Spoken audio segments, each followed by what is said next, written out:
ሰላም ጤና ይስጥልኝ ሀገሬ ልጆች እንደምን አላችሁ? በዛሬ አፋን ኦሮሞ ትምህርታችን የምንመለከተው ቁቤ አፋን ኦሮሞ እንዴት ይጻፋል፣ እንዴት ይነበባል የሚለው እንደማጠቃለያ ወስደን እንመለከታለን። እንደምታስታውሱ ከትምህርት 1 እስከ ትምህርት 7 በነበሩ ትምህርቶቻችን የነበሩት ኦዲዮ ቪዲዮዎች ስለ ቁቤ አፋን ኦሮሞ ልዩ ልዩ ቁም ነገሮችን የተነጋገርንባቸው ነበሩ። የአፋን ኦሮሞ ፊደል ገበታ፣ ቁቤሌ ቄንጤ፣ ቁቤሌ ደቻ፣ ነጠላና ድርብ ፊደላት፣ አናባቢዎች፣ ተነባቢዎች፣ በአፋን ኦሮሞ ብቻ የሚገኙ ድምጾች፣ ሰገሌ ሁዳናቂ ድምጽ፣ ዲኤች አ እንዴት እንደምናወጣው፣ እንዴት እንደምናነበው፣ እንዴት እንደምንለማመድ ተነጋገርን። በአፋን ኦሮሞ ብቻ የሚገኙ ልዩ ድምጾች፣ የተለየ ድምጽ ውክልና ያላቸው ፊደሎች፣ እንደዚሁም በአፋን ኦሮሞና በአማርኛ ፊደሎች መካከል ያለውን ዝምድና ለማየት ሞክረናል። በዛሬው ትምህርታችን ከዚህ በፊት የተነጋገርንባቸውን የቁቤ አፋን ኦሮሞ ቁም ነገሮች ወስደን በተግባር ብዙ ምሳሌዎችን ወስደን እንነጋገራለን ማለት ነው። ከዚህ አንፃር ይሄ እንግዲህ ስለ ቁቤ አፋን ኦሮሞ የምንነጋገርበት የመጨረሻው እና ጠቃሚ ትምህርት ነው ማለት ነው። እንግዲህ ከዚህ በፊት የተነጋገርንባቸው ቁም ነገሮች መካከል አንዱ የተለየ የድምጽ ውክልና ያላቸው የአፋን ኦሮሞ ፊደሎች ብለን ተመልክተን አንድ ባንድ ዘርዝረን አይተናቸው ነበር። ያኔ ምሳሌ አልወሰድንም ነበር። ዛሬ ምሳሌዎችን ወስደን እናያለን። እንግዲህ መጀመሪያ በአማርኛ በአፋን ኦሮሞ የተለየ የድምጽ ውክልና ያላቸው ፊደሎችን ተጠቅመን የምንጽፋቸውን ቃላት እንወስዳለን። መጨረሻ ላይ ደግሞ በኋላ በአፋን ኦሮሞ እነዚህ የተለየ የድምጽ ውክልና ያላቸው ፊደላት እንዴት ጥቅም ላይ እንደሚውሉ እንመለከታለን ማለት ነው። እንግዲህ መጀመሪያው የተለየ የድምጽ ውክልና ያለው የአፋን ኦሮሞ ፊደል ጫ ነው። ጫ በእንግሊዝኛ ሲ ነው። እንግዲህ የእንግሊዝኛው ሲ በአፋን ኦሮሞ ጫ ተብሎ ነው የሚነበበው። ጨለጠ የሚለውን ቃል ብትወስዱ በአፋን ኦሮሞ ቁቤ ሲጻፍ እንደምትመለከቱት ነው የሚሆነው። ሶስቱ ፊደሎች ጨ፣ ለ፣ ጠ ግዕዝ ናቸው። ግዕዝ ማለት በአማርኛ ፊደል ገበታ የመጀመሪያው አምድ ላይ የሚገኙ ፊደሎች በሙሉ ግዕዝ ይሆናሉ። እንግዲህ በአማርኛ ፊደል ገበታ በመጀመሪያው አምድ ላይ የሚገኙት ግዕዝ ፊደሎች ተነባቢ ሆነው ሲመጡ የሚወስዱት አናባቢ በቁቤ አፋን ኦሮሞ ሲጻፉ የሚወስዱት አናባቢ አንድ ኤ ወይም አጭር አ ነው የሚሆነው። በዚህ መሰረት ሲኤልኤክስ እነሱን ተከትሎ እንግዲህ ሲኤልኤክስ ተነባቢዎች ናቸው፣ ኮንሶናንት። እነሱን ተከትሎ የመጡት አናባቢዎች አንዳንድ ኤዎች ናቸው፣ ተነባቢዎቹ ግዕዝ ፊደል ስለሆኑ ማለት ነው። በዚህ መሰረት እንግዲህ ጨለጠ የሚለው ሲጻፍ እንደምትመለከቱት ይሆናል። ኤል ደብል የሆነበት ምክንያት ለጠብቆ ስለሚነበብ ተነባቢ ሲጠብቅ መጥበቁን ለማሳየት ጠብቆ የተነበበውን ድምጽ የሚወክለው ፊደል ተደግሞ ይጻፋል በአፋን ኦሮሞ። እንግዲህ ኤክስ በአፋን ኦሮሞ የጣ ድምጽ ነው ያለው። ስለዚህ ጠ በኤክስኤ ይወከላል ማለት ነው። ሁለተኛው የተለየ ድምጽ ያለው የተለየ ድምጽ ውክልና ያለው የአፋን ኦሮሞ ፊደል ቃ ነው። ይሄ በእንግሊዝኛ ኪው ነው። ቂል የሚለው የአማርኛ ቃል ሲጻፍ ኪው ደብል አይ ኤል ይሆናል። እንግዲህ ቂ በአማርኛ ፊደል ገበታ ሶስተኛው አምድ ላይ የሚገኝ ሳልስ ድምጽ ነው። የአማርኛ ሳልስ ተነባቢዎች በቁቤ አፋን ኦሮሞ ሲጻፉ የሚወስዱት አናባቢ ሁለት አይ ወይም ረጅም ኢ ነው በአፋን ኦሮሞ ማለት ነው። ሶስተኛ የተለየ የድምጽ ውክልና ያለው የአፋን ኦሮሞ ፊደል ጣ ነው። ጣ እንግዲህ በእንግሊዝኛ ኤክስ ነው። እንግዲህ ጣጣ የሚለው የአማርኛ ቃል በቁቤ አፋን ኦሮሞ ሲጻፍ ኤክስ ደብል ኤ ይሆናል። ጣ በአማርኛ ፊደል ገበታ አራተኛው አምድ ላይ የሚገኝ ፊደል ነው። ራብ ፊደል ነው። ራብ ተነባቢዎች በቁቤ አፋን ኦሮሞ ሲጻፉ የሚወስዱት አናባቢ ሁለት ኤ ወይም ረጅም አ ይሆናል ማለት ነው። ጴጥሮስ እንግዲህ እዚህ ውስጥ ያለው የተለየ ድምጽ ውክልና ያለው የአፋን ኦሮሞ ፊደል ጳ ነው። ጳ ፒኤች ተብሎ ነው የሚወክለው። ቁቤ ደቻ ነው። ፒኤች በእንግሊዝኛ የኤፍ ሳውንድ ነው ያለው፣ የኤፍ ድምጽ ነው ያለው። በአፋን ኦሮሞ የጳ ድምጽ ነው ያለው። ጴጥሮስ ብለን ስንጽፍ ጴ እንግዲህ ጴ ተነባቢው ጴ ነው። ጴ እንግዲህ በአማርኛ ፊደል ገበታ አምስተኛው አምድ ላይ የሚገኝ ሐምስ ተነባቢ ነው። ሐምስ ተነባቢዎች በቁቤ አፋን ኦሮሞ ሲጻፉ የሚወስዱት አናባቢ ኢ ነው የሚሆነው። የእንግሊዝኛው ኢ በአፋን ኦሮሞ ኤ ተብሎ ነው የሚነበበው።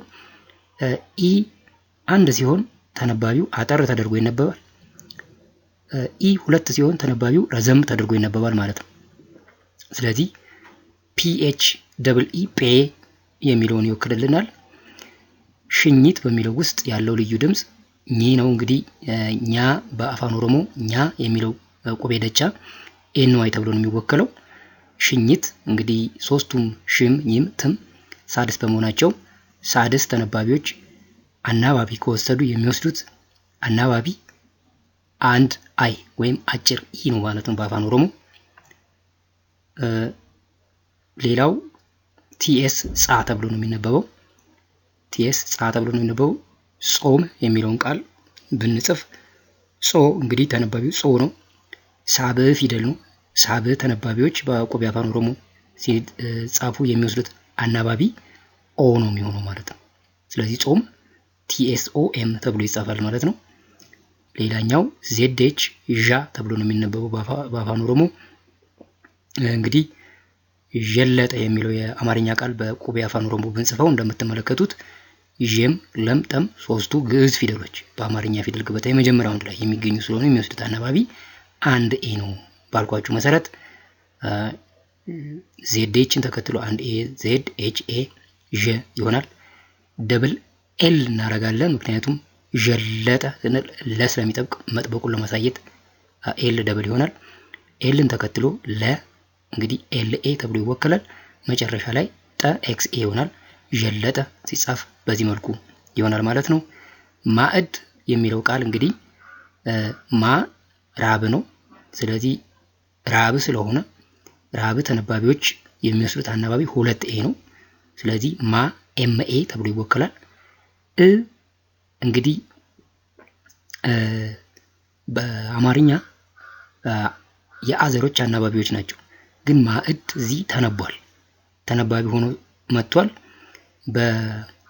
በቁቤ አፋን ኦሮሞ ስንጽፈው እንግዲህ ነው በአንድ አይ በአጭር ኢ እንወክለዋለን። ነገር ግን በቁቤ አፋን ኦሮሞ ሁለት የተለያዩ አናባቢዎች ከአንድ ላይ ሲመጡ ሰገሌ ሁዳ ወይም አናቂ ድምጽ ይፈጠራል። እሱን ደግሞ በአፖስትሮፍ ሳይን ወይም በመለቶ ሁዳ እንወክለዋለን ባለው መሰረት ማዕድ፣ ማዕረግ፣ ማዕዶት የመሳሰሉት አይነት ቃላት በቁቤ አፋን ኦሮሞ ስንጽፋቸው አፖስትሮፍ ሳይን እንጠቀማለን ማለት ነው። በኋላ በአፋን ኦሮሞ ልዩ ልዩ ቃላትን በምሳሌ ወስደን እንመለከታለን። እዛ ላይ የምናያለን። እንግዲህ ቅድም ያየናቸው የአማርኛ ቃላት ናቸው። እነዚህ የአማርኛ ቃላት በቁቤ አፋን ኦሮሞ እንዴት እንደሚጻፉና እንዴት እንደሚነበቡ ነው ያየነው።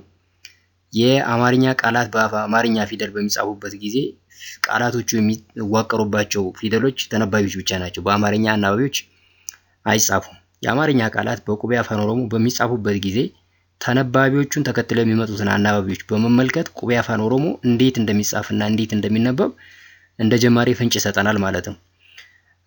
አሁን ደግሞ የተለየ ድምጽ ውክልና ያላቸውን የአፋን ኦሮሞ ፊደሎች ተጠቅመን የምንጽፋቸውን የአፋን ኦሮሞ ቃላት እንመለከታለን ማለት ነው። ጫላ እና ጨራ የሚሉትን ሁለት ቃላት እንወስድና እንመልከት። ጫላ ትርጉሙ በለጠ፣ ይበልጣል የሰው ስም ነው። ጨራ እድል ማለት ነው።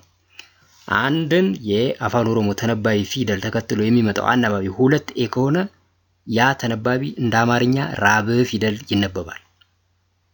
በዚህ መሰረት ሲ ደብል ኤ ጫ ይባላል፣ ኤል ደብል ኤ ላ ይባላል ማለት ነው። ጫና ላ የአማርኛው ራብ ፊደል ድምጽ አላቸው ማለት ነው። አንድን የአፋን ኦሮሞ ተነባቢ ፊደል ተከትሎ የሚመጣው አናባቢ አንድ ኤ ከሆነ ያ ተነባቢ ፊደል እንደ አማርኛው ግዕዝ ፊደል ይነበባል ማለት ነው። በዚህ መሰረት ሲኤ አንድ ኤ ማለት ነው። ጬ ተብሎ ይነበባል። ጬ የአማርኛው ግዕዝ ፊደል ድምጽ አለው ማለት ነው። ጨራ ስንል ራ ስለሚጠብቅ እሱን ለማሳየት አር ደብል ይሆናል። አርን ተከትሎ የመጣው አናባቢ ሁለት ኤ ነው። ስለዚህ አር ደብል ኤ ራ ተብሎ ይነበባል ማለት ነው። እንደ አማርኛው ራብ ፊደል ማለት ነው። ቆጴስ አዘጋጀው፣ አዘጋጀ ማለት እንግዲህ ቆጴሱ ማዘጋጀት ነው። ፒኤች በአፋን ኦሮሞ እንግዲህ የጳ ድምጽ ነው ያለው፣ በእንግሊዝኛ የፋ ድምጽ ነው ያለው፣ በአፋን ኦሮሞ ግን የጳ ድምጽ ነው ያለው። አንድን የአፋን ኦሮሞ ተነባቢ ፊደል ተከትሎ የሚመጣው አናባቢ ኢ ከሆነ በእንግሊዝኛ ማለት ነው ኤ ተብሎ ነው የሚነበበው። በአፋን ኦሮሞ ተነባቢውን ተከትሎ የሚመጣው አናባቢ ኢ ከሆነ ያ ተነባቢ እንደ አማርኛው አምስተኛ ፊደል ወይም እንደ ሐመዝ ፊደል ይነበባል ማለት ነው። በዚህ መሰረት ፒኤችኢ እና ኤስኢ ጴሴ ተብሎ ይነበባሉ ማለት ነው። አናባቢው ኢ ማለት ነው። ሁለት ከሆነ ተነባቢው ረዘም ተደርጎ ይነበባል። አናባቢው አንድ ከሆነ ኢ አንድ ከሆነች ማለት ነው ተነባቢው አጠር ተደርጎ ይነበባል ማለት ነው። በዚህ መሰረት ቆጴስ ብለን ስናነብ ጴ ረዘም ተደርጎ ሴ ደግሞ አጠር ተደርጎ ይነበባል ማለት ነው። ቆጴስ ይሆናል ማለት ነው። ያው ኤስ ደብል ስለሆነ ሴ የሚለው ጠብቆ ይነበባል ማለት ነው። አንድን የአፋን ኦሮሞ ተነባቢ ፊደል ተከትሎ የሚመጣው አናባቢ ሁለት አይ ከሆነ ተነባቢ ፊደሉ እንደ አማርኛው ሶስተኛ ፊደል ወይም እንደ ሳልስ ፊደል ይነበባል ማለት ነው። ተነባቢ ፊደሉን ተከትሎ የሚመጣው አናባቢ አንድ አይ ወይም አጭር ኢ ከሆነ በአፋን ኦሮሞ ማለት ነው አንድ አይ ከሆነ ተነባቢው በሳልስና በሳድስ መካከል ድምጽ ይኖረዋል ማለት ነው። ወይም አጭር ሳልስ ድምጽ ይኖረዋል ማለት ነው። በዚህ መሰረት ኤፍ ደብል አይ ፊ ተብሎ ይነበባል። ፊጉ ይሆናል ማለት ነው። ሲነበብ እንግዲህ ፊ ረዘም ተደርጎ ይነበባል ማለት ነው። ፊጉ መሮጥ ነው። ጢቆ ትንሽ ማለት ነው። እንግዲህ ፊ ረዘም ተደርጎ ጢ አጠር ተደርጎ ይነበባል ማለት ነው። ያው እንግዲህ ኪው በአፋን ኦሮሞ የቃ ድምጽ ነው ያለው። ጢቆ ትንሽ ማለት ነው። አንድን የአፋን ኦሮሞ ተነባቢ ፊደል ተከትሎ የሚመጣው አናባቢ ኦ ከሆነ ተነባቢው እንደ አማርኛው ሰባተኛ ፊደል ወይም እንደ ሳብዕ ፊደል ተደርጎ ይነበባል ማለት ነው። አናባቢው ኦ ሁለት ከሆነ ተነባቢው ረዘም ተደርጎ ይነበባል። አናባቢው ኦ አንድ ከሆነ ተነባቢው አጠር ተደርጎ ይነበባል ማለት ነው። ለምሳሌ ቦና ቦ ረዘም ተደርጎ ይነበባል። ቦና እና ቦና ቦና በሚለው ውስጥ ቦ አጠር ተደርጎ ይነበባል ማለት ነው። ቦና ብለን ቦና ረዘም አድርገን ስናነበው ቦና ኩራት ማለት ነው። ቦን አጠር አድርገን ስናነበው ቦና ሲሆን ይሄ በጋ ነው ትርጉሙ ማለት ነው የሚሆነው። አንድን የአፋን ኦሮሞ ተነባቢ ፊደል ተከትሎ የሚመጣው አናባቢ ዩ ከሆነ እንግዲህ ኡ ማለት ነው በአፋን ኦሮሞ ተነባቢው እንደ አማርኛው ሁለተኛ ፊደል ወይም እንደ ካዕብ ፊደል ይነበባል ማለት ነው። አናባቢው ሁለት ከሆነ ተነባቢው ረዘም ተደርጎ ይነበባል። አናባቢው ዩ አንድ ከሆነ ተነባቢው አጠር ተደርጎ ይነበባል ማለት ነው። ለምሳሌ ኡፉ እና ዱፉ እንግዲህ ዲኤች በአፋን ኦሮሞ ጣ ተብሎ ነው የሚነበበው። ኡፉ እና ዱፉ እንግዲህ ዲኤችን ተከትሎ የመጣው አናባቢ ሁለት ሲሆን ኡ ረዘም ተደርጎ ይነበባል። ዲኤችን ተከትሎ የመጣው አናባቢ አንድ ሲሆን ደግሞ ዱ አጠር ተደርጎ ይነበባል። ትርጉሙም የተለያየ ነው የሚሆነው ማለት ነው። እንግዲህ ኤንዋይ በአፋን ኦሮሞ ኛ ተብሎ ነው የሚነበበው። ቁቤ ደቻ ነው። ኛቹ ኬኛ በሚሉት ውስጥ በቀይ የተጻፉት ኤንዋይ ኛ ተብሎ ነው የሚነበበው ማለት ነው። ደንደኡ፣ አሪኡ፣ ሆኡ፣ ሆአ፣ ሐሰኡ እና የመሳሰሉት ሌሎች ቃላት እንግዲህ መለቶ ሁዳ ወይም አፖስትሮፍ ሳይን በውስጣቸው ያለባቸው ቃላት ናቸው። እነዚህ እንግዲህ ሰገሌ ሁዳ ያላቸው ወይም ደግሞ አናቂ ድምጽ የምንለው ያላቸው ቃላት ናቸው። እንግዲህ በአፋን ኦሮሞ ለየት ያለ ድምጽ ያለው ውክልና ነው። እንግዲህ እሱን ነው የምንመለከተው ማለት ነው። አሁን ደግሞ አባ ጫዳ የሚለውን እንከልሰዋለን። ስንከልሰው ግን የምናደርገው ምንድነው? በአፋን ኦሮሞ አልፋቤት ኢኒሻልስ የሚጀምሩ የአማርኛ ቃላትን እየወሰድን እንማራለን ማለት ነው። እንግዲህ ልጆች ያሏችሁ ወይ ደግሞ ትንንሽ እህትና ወንድም ያላችሁ ኪንደርጋርተን ሲማሩ ኤ ፎር አፕል ቢ ፎር ቦል እያሉ ይማራሉ። እንግዲህ እኛም ትምህርት ስለሆነ በዛ ልክ በአፋን ኦሮሞ ቁቤ ኢኒሻልስ የሚጀምሩ የአማርኛ ቃላትን እየወሰድን እንዴት እንደሚጻፉ እያየን እንሄዳለን ማለት ነው። እንግዲህ የመጀመሪያው አፋን ኦሮሞ ፊደል አ ነው። ሶ በሱ የሚጀምር አካል የሚለው የአማርኛ ቃል ብትወስዱ የሚጻፈው በዚህ መልኩ ነው ማለት ነው። አካል ካ ራብ ስለሆነ ሁለት ኤ ይወስዳል አናባቢው። ሁለተኛው ፊደል ባ ነው። ባዶ የሚለው የአማርኛ ቃል በዚህ መልኩ ይጻፋል። ባዶ ባ ያው ራብ ፊደል አራተኛው ፊደል ስለሆነ የወሰደው አናባቢ ሁለት ኤ ነው። ጫማ ሶስተኛው ፊደል ጫ ነው። እንግዲህ በአፋን ኦሮሞ ጫ በሲ ነው የሚወከለው። ስለዚህ ጫ ራብ ስለሆነ የወሰደው አናባቢ 2 ነው። ኤም ደብል ሆኗል፣ ምክንያቱም ጫማ ነው የምንለው ኤም ስለሚጠብቅ እሱን ለማሳየት ኤም ደብል ሆኗል። ዳገት ግን ለዳ ማለት ነው። አባጫዳ ዳ ላይ ደርሰናል። ዳገት ዲ ደብል ኤ ይሆናል፣ ምክንያቱም ዳ ራብ ፊደል ስለሆነ። ግ ስለሆነ የወሰደው አናባቢ 1 ነው። ት ሳድስ ስለሆነ የወሰደው አናባቢ የለም። ኤሊ እንደዚሁ እንደምትመለከቱት መጨረሻ ላይ ሊ 1 ነው፣ ምክንያቱም ኤሊ ሳይሆን ኤሊ ላልቶ ነው የሚነበበው። 1 ብቻ ነው የምትመለከቱት። አይ ደብል ነው። ሊ ሳልስ ወይም ሶስተኛ ተነባቢ ስለሆነ ማለት ነው። በፋ ፋኖስ እናገኛለን። በጋ ጋሪ ጋሪ እንግዲህ በአፋን ኦሮሞ መልካም ማለት ነው፣ ግን አማርኛ ቃላትን እየወሰድን ስለሆነ መጓጓዣውን ነው የሚሆነው። ሐሰት በሃ ማለት ነው። ሐሰት እንግዲህ ኤስ ደብል ነው፣ ምክንያቱም ሐሰት ነው እንጂ ሐሰት ስለማንል መጥበቁን ለማሳየት ኤስ ደብል ነው። በኢ ኢትዮጵያ ኢትዮጵያ ያው ሲጻፍ በዚህ መልኩ ነው እንግዲህ በአይ ነው የሚጀምረው። ኢ ስለምንል በአፋን ኦሮሞ ኢ በአይ ነው የሚወከለው። ፒኤች በአፋን ኦሮሞ የጳ ድምጽ ነው ያለው።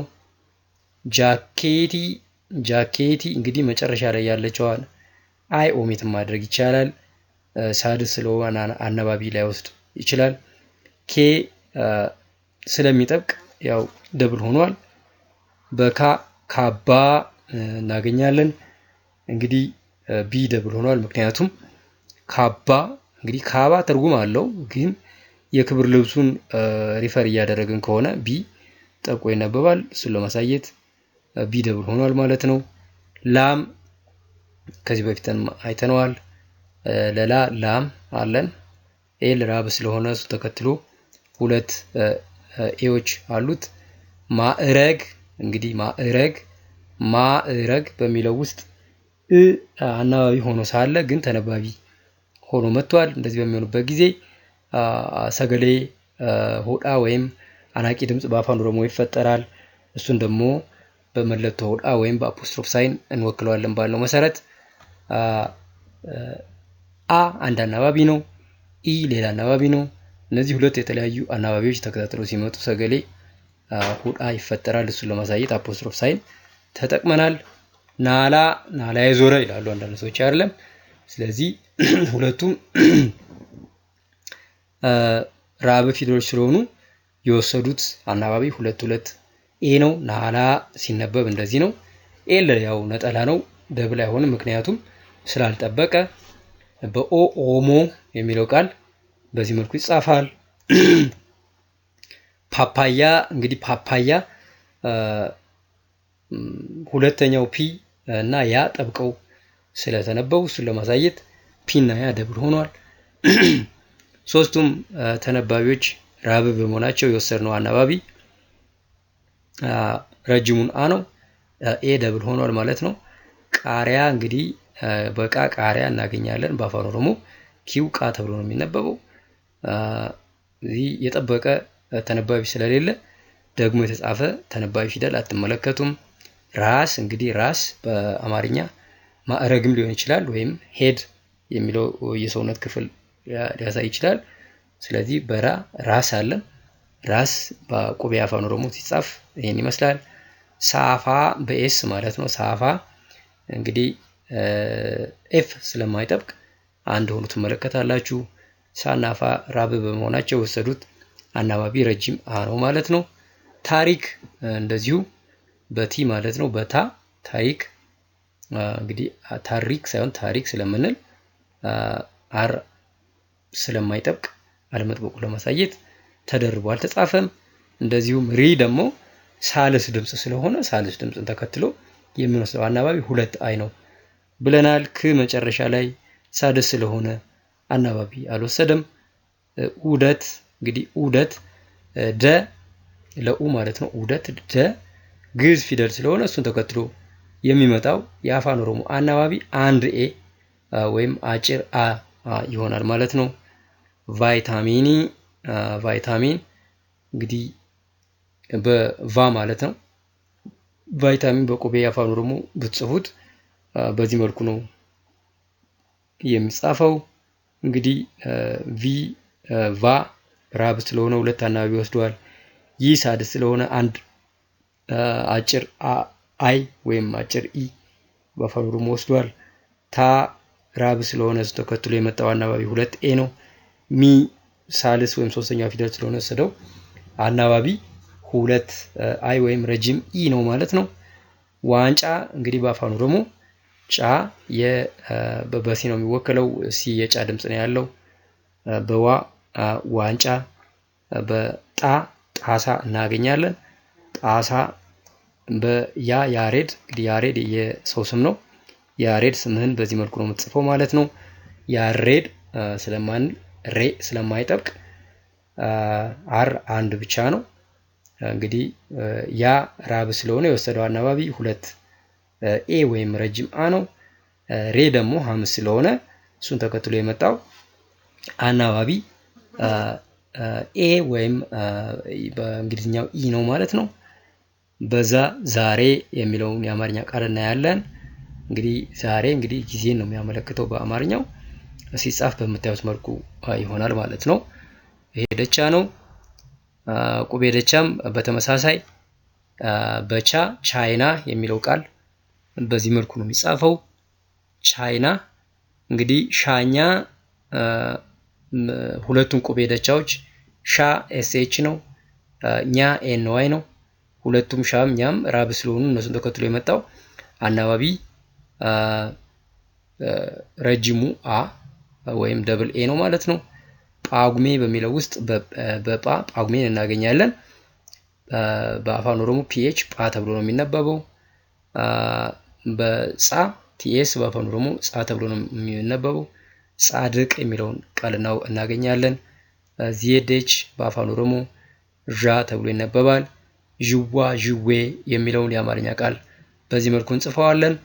ዋ እና ዌ ስለጠበቁ ደብሊው ደብል ሆኗል ማለት ነው። እንግዲህ የመጨረሻው ቁቤ ደቻ ጣ ነው። ጣ በአፋን ኦሮሞ ብቻ የሚገኝ ድምጽ በአማርኛ የሌለ ድምጽ በመሆኑ ጣን ተጠቅመን የምንጽፈው የአማርኛ ቃል የለም። በአፋን ኦሮሞ ራሱን ችለን ተመልክተነዋል። ወደፊትም የምናየው ይሆናል ማለት ነው። እንግዲህ በዚህ መልኩ የአፋን ኦሮሞ ቁቤ ፊደል ገበታውን ሪቫይዝ አድርገናል። እንዴት እንደሚነበብ ተመልክተናል። ደግሞ የአፋን ኦሮሞ ቃላት ራሳቸው እንዴት እንደሚጻፉ እንዴት እንደሚነበቡ በሴሌብል ከፋፍለን ብናይ የቀለለ ይሆናል ብዬ ስላሰብኩኝ ትንሽ ስለ ሴሌብል እንነጋገራለን። እንግዲህ በአፋን ኦሮሞ መደበኛ ትምህርት ውስጥ ሴሌብል ቢርሰጋ በሚል ርዕስ ስር ሰፋ ያለ ትምህርት ይሰጥበታል። ነገር ግን ለኛ እንደ ጀማሪ አንድን ቃል ሙሉ በሙሉ አንዴ ከማንበብ ይልቅ በሴሌብሉ ከፋፍሎ ማንበብ ወይም ከፋፍሎ መጻፍ ነገሩን የቀለለ ስለሚያደርገው ትንሽ ስለ ሴሌብል እንነጋገራለን። እንግዲህ አንድ ቃል በአፋን ኦሮሞ አንድ ወይ ከዛ በላይ ሴሌብል ሊኖረው ይችላል። እንግዲህ ሴሌብል ማለት በአንድ ቃል ውስጥ የሚገኙ ሴፓሬት የሆኑ ድምጾች ናቸው። ከዛ ድምጽ በታች ዲቪዚብል ሊሆን የማይችል ማለት ነው። ከዛ በታች የሚሄድ ከሆነ ወደ ተጻፈባቸው ፊደሎች ነው የሚከፋፈለው። ከዛ የዘለለ ግን በአንድ ቃል ውስጥ ያሉ የተለዩ ድምጾች ናቸው ሴሌብል የምንላቸው ማለት ነው። እነዚህን ድምጾች ለየብቻ ምንጽፍ ከሆነ መጻፍ ስናነብም ከፋፍለን ማንበብ በአፋን ኦሮሞ የአፋን ኦሮሞ ቃላትን ለማንበብና ለመጻፍ እንደ ጀማሪ ያቀልልናል ከሚል ነው። እንግዲህ ዋን ሴሌብል ወይም አንድ ሴሌብል ብቻ ያላቸው ቃላት ለምሳሌ እነዚህን ተመልከቱ። ኦል ትርጉሙ አትጨነቁ፣ እንዴት እንደሚነበብ ብቻ ትኩረት አድርጉ። ኦል እንግዲህ ትርጉሙ በላይ ማለት ነው። ኦል አንድ ድምጽ ነው ያለው እዚህ ውስጥ የከፋፈል ድምጽ አትሰሙም። ዮም አንዴ ነው የምትጠሩት። ዮም ማል ማል ይሄም እንደዚሁ አንዴ ነው የምትጠሩት ማለት ነው። ቱ ሴሌብል ወርድስ ደግሞ እንመልከት። ለምሳሌ ሁም ናን ሁም ናን እዚህ ውስጥ ሁም ናን ሁለት ሊካፈሉ የሚችሉ ድምጾች ሁም አንድ ድምጽ ነው፣ ናን ሁለት ድምጽ ነው ማለት። ስለዚህ ሁምን ለብቻ ትጽፋላችሁ፣ ሁምን ለብቻ ታነባላችሁ። and ናን ለብቻ ትጽፋላችሁ፣ ናን ለብቻ ታነባላችሁ። ከዛ በኋላ the other way ኮምባይን ስታደርጉትም ሁም እና ናን የሚለው ሲለብሎች ሁምናን የሚለውን የአፋን ኦሮሞ ቃል ይሰጧቸዋል ማለት ነው። እንግዲህ በኃይል ማለት ነው። ሁምና ኃይል ማለት ነው። ሁምናን በኃይል ይሆናል ማለት ነው። ማና እንግዲህ ማና ቤት ማለት ነው። ማ አንድ ድምጽ ነው እና ሌላኛው ድምጽ ነው። እነዚህ ሁለት ሲሌብሎች ናቸው ማለት ነው። ስለዚህ ማ እንግዲህ እንደዚህ ማና በአማርኛ ብትጽፉት ማና ግዕዝ ፊደሎች ነው የሚሆኑት። እንደዚህ ግዕዝ ፊደሎች ደግሞ የሚወስድ አናባቢ አንዳንድ ኤ ነው ብለን ባልነው መሰረት ኤምኤ ሁለቱ ሲሌብሎች ይሆናሉ። ማና ቃሉ ይሆናል ማለት ነው። ሌንጫ ሌንጫ ሌን አንድ ሲሌብል ነው፣ አንድ ድምጽ ነው። ሌን ጫ። ስለዚህ ሌን ለብቻ ታነቡታላችሁ፣ ጫ ምትለዋ ለብቻ ታነባላችሁ። ስትጽፉም እንደዛው ዴን ኮምባይን ስታደርጉት ሌንጫ ሌንጫ ቃል ይሰጣቸዋል ማለት ነው። አሁን ደግሞ 3 ሲሌብል የሆኑ ቃላት እንመልከት። ለምሳሌ መጋላ ከተማ ማለት ነው። ማ አንድ ሲሌብል ነው፣ ጋ ሁለተኛ ሲሌብል፣ ላ ሶስተኛ ሲሌብል ይሆናል ማለት ነው። ስለዚህ ማን ለብቻ ጽፋላችሁ፣ ጋን ለብቻ ጽፋላችሁ፣ ላን ለብቻ ጽፋላችሁ። መጋላ የሚለውን ቃል በቀላሉ መጻፍና ማንበብ ትችላላችሁ ማለት ነው። ሲምቢሮ እንግዲህ ሲም አንድ ሲሌብል ነው፣ ቢር ሁለተኛው ሲሌብል፣ ሮ ሶስተኛው ሲሌብል። እንግዲህ አንድ ቃል በአፋን ኦሮሞ ጠብቆ የሚነበብ ፊደል ካለው አትሊስት 2 ሲሌብል ይኖረዋል ማለት ነው። እና ያው ድምጹ ሲጠብቅ በፊደል ደግሞ ያ የጠበቀው ድምጽ ተደርቦ ይጻፋል። በሲሌብል ስንጽፈው ስከፋፍለን ስንጽፈው የጠብቆ የተጻፈው ፊደል ተደርቦ የተጻፈው ፊደል በሁለቱ ሲሌብሎች ተከፋፍሎ ይጻፋል ማለት ነው። ለምሳሌ ቢሮ የሚለው ውስጥ ቢር አንደኛው አር ከቢር ከሚለው ሲሌብል ውስጥ ሁለተኛዋ ደግሞ ሮ በሚለው ሲሌብል ውስጥ ትቀመጣለች ማለት ነው። ሲም ቢር ሮ ስምቢሮ ይሆናል ማለት ነው ከአንድ ላይ ሲጻፍ። 4 ሲሌብል እንደ አባብ ለምሳሌ ኮንኮላታ ኮን አንድ ሲሌብል፣ ኮ ሁለተኛ፣ ላ ሶስተኛ፣ ታ አራተኛ ሲሌብል ይሆናል ማለት ነው። ስለዚህ ኮን ለብቻው እንጽፋለን፣ ለብቻው እናነባለን። ኮ እንደዚሁ ለብቻው መጻፍ እንችላለን፣ ለብቻው እናነባዋለን። ላ እና ታም እንደዚሁ ለየብቻ እናደርጋለን ማለት ነው። ኮን፣ ኮ፣ ላ፣ ታ እንደዚህ እየለያያችሁ አንብቡ ነው። ስለ ሲሌብል ብዙ እንድትጨነቁ አልፈልግም፣ ግን ለማንበብና ለመጻፍ ሊያቀልልን ይችላል ብዬ ነው ይሄንን ያመጣሁት። ለምሳሌ ቴሌኮሙኒኬሽን የሚለው ቃል ረጅም ነው፣ ግን ቴሌኮሚኒኬሽን በሲሌብል እንደዚህ እንከፋፍለዋለን። እንደዚህ ሲሆን በቁቤ አፋን ኦሮሞ ስፔል ለማድረግና ለማንበብ የቀለለ ይሆንልናል ለማለት ነው። የዛሬውን ትምህርታችን በዚህ ጨርሰናል። በሌላ ጊዜ እስከምንገናኝ ነገቲ